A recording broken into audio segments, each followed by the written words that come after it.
Welcome back. President Trump's rally blitz. The president planning 11 rallies in 6 days ahead of the midterm elections. He is going to be busy these next 6 days. He will be in Cleveland on the eve of the elections, focusing on the booming economy. Congressman Jim Renacci is with us. He represents Ohio's 3rd District, and he joins me right now. Congressman, it's good to see you this morning. Thanks so much for joining us.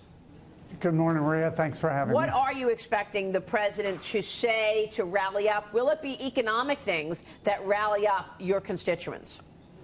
Well, look, I think the big thing is let's look over the last 16, 17 months. What's happened? We've got, businesses that are growing, employing more people. We've got companies that are expanding their operations. And these are the things that are happening in Ohio. And I think he just needs to come in and make sure people remember that when they go to vote the next day, which I think will be important. We have breaking news this morning because it is about economic issues, but it's all about immigration. It's also about immigration for voters. And a major immigration change, Axios is reporting that President Trump is planning to sign an executive order which removes birthright citizenship for children of non-citizens and illegal immigrants born on American soil. Your reaction to this, Congressman? We know that this has been a trend. People come, they're 7 months pregnant, they come to America, they have the baby is then an American citizen, and then that gets them here as well. Your reaction to what the president's doing? Well, look, I've said all along, we have an immigration system that's broken. It's Congress's fault.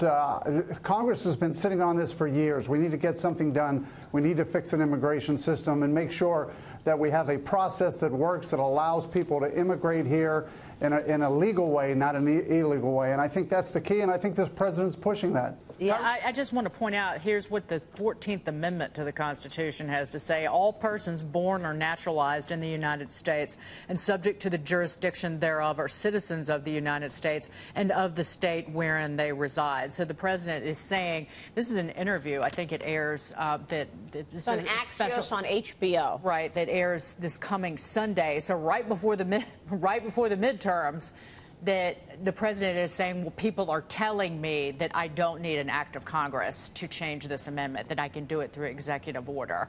But again, it remains to be seen whether this is just talk, whether this moves forward, and how much pushback you get just from legal scholars. And this is going to be the debate. Could he do this by executive order, or does he need a constitutional amendment to do this? Yeah, I mean, Congressman, I appreciate your answer, but it's a more straightforward approach.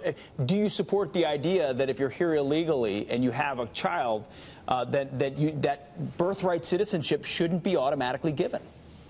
Well, look, I support the Constitution. I support all the amendments. I do understand what the president's doing. People here in Ohio are really fed up with sanctuary cities and just people coming across the border illegally. So I think in the end, we have to abide by our Constitution, our amendments, but we have to make sure that Congress is fixing a broken immigration system, and I think that's the key.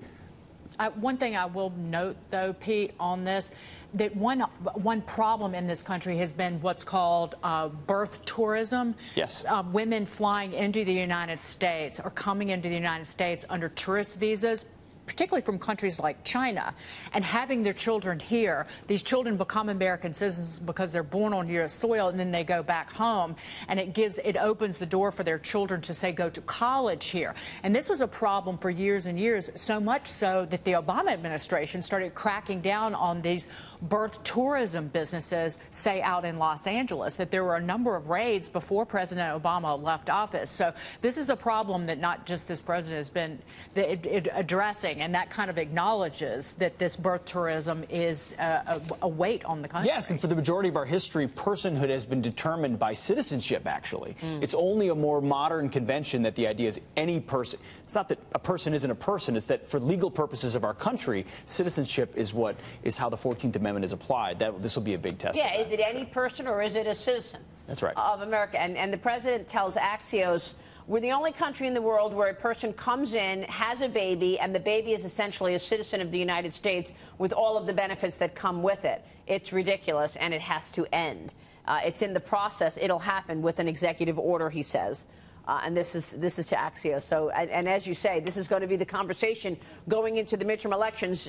Let me ask you this. Congressman Jim Jordan is tweeting about the president's accomplishments. He's talking about cutting taxes, the confirmation of Supreme Court justices, rolling back of regulations, all of these things, lowest unemployment in 40 years. out of the Iran deal. Jim Jordan tweeted about this yesterday. What's most important, do you think, for your constituents in Ohio? How are you feeling about the midterms?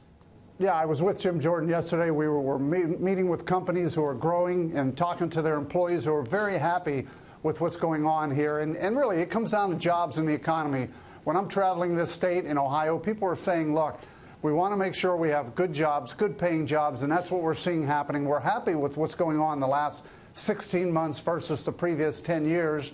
So in the end, I think that's what the president needs to continue to talk about when he comes here to Ohio. And again, Jim and I saw that yesterday when we met with 4 or 5 different companies, saw how they were booming, how they're growing, how they're talking about their revenues are up, they're going to continue to add employees. This is what's happening in Ohio, and I think this is what's important. Yeah, but we got political divisions out there. Attorney General Jeff Sessions was interrupted by protesters yesterday during a speech. And then you've got expectations that, we're going to see the majority go to the Democrats. How are you feeling about the House right now, 7 days away? Do you think that the Democrats are going to win? And I know it's tight in a number of races. How do you see it? Well, look, here's what I think. I think the American people need to look and see exactly what the Republicans have been able to deliver with this president.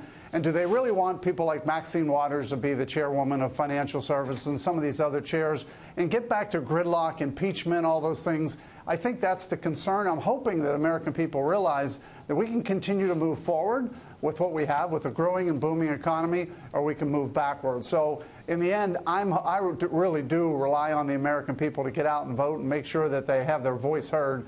And in the end, move this country, continue to move this country forward. All right, Congressman, good to see you this morning. Thanks very much, Congressman Jim Renacci there.